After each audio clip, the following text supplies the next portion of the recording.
নমস্কার বন্ধুরা, শুভ সন্ধ্যা সবাইকে। আজকে সন্ধ্যায় টিফিনে আমি রেখেছি পিৎজা। তো দেখুন, এখানে আমি নিয়েছি কিছুটা পরিমাণ ময়দা, দুধে ভেজানো ইস্ট, সাদা তেল, নুন আর দুটো ডিম দিয়ে মেখে আমি ভালো করে 2 থেকে 3 ঘন্টা মেরিনেট করে রেখেছি। এখন দেখুন, আমি এখানে হাত দিয়ে এটাকে একটা রুটির মতো বানিয়ে নিলাম। তারপর কাঁটা চামচ দিয়ে আমি ফুটো করে দিয়েছি। আর অন্যদিকে আমি একটা কাচের থালা নিয়েছি, নিয়ে এটাতে আমি সামান্য পরিমাণে দিয়ে দিলাম সাদা তেল, দিয়ে আমি এটাকে হাত দিয়ে ভালো করে মাখিয়ে নেব সেই থালাটাকে। তারপর আমি এটার উপরে ছড়িয়ে দেব সামান্য পরিমাণে ময়দা। দেখুন, আমি এটাকে রেখে দিলাম সেই কাচের থালায়। আর অন্যদিকে আমি এখানে দিয়ে দিচ্ছি সস। এখানে নিয়ে আছি আমি টমেটো সস, চিলি সস আর নিয়েছি সয়া সস।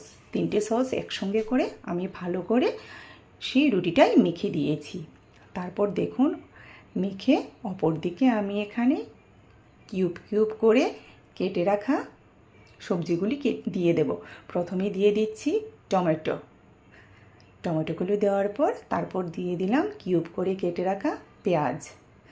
অপর দিকে আমি দিয়ে দেব পেঁয়াজগুলো আমি দিয়ে দিলাম। অপর দিকে ক্যাপসিকাম আর বাটন মাশরুম দিয়ে দেব। এগুলো আমি আগে বাটারে ভালো করে ভেজে নিয়েছি। সাথে দিয়েছি ভাজার সময় সাথে আমি কিছুটা ধনে গুঁড়ো, জিরে গুঁড়ো, সামান্য একটু নুন দিয়ে আমি ভালো করে এগুলোকে ভেজে নিয়েছি। তারপর দেখুন, আমি উপরে ভালো করে সেট করে দিয়েছি। দিয়ে তারপর আমি উপর থেকে দিয়ে দিলাম গ্রেট করে রাখা চিজ।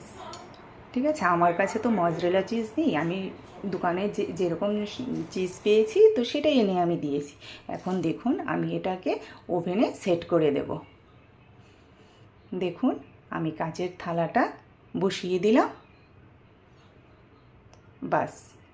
তারপর আমি এটাকে 10 মিনিটের মতো সেট করে দেব। দেখুন, আমার এটা হচ্ছে।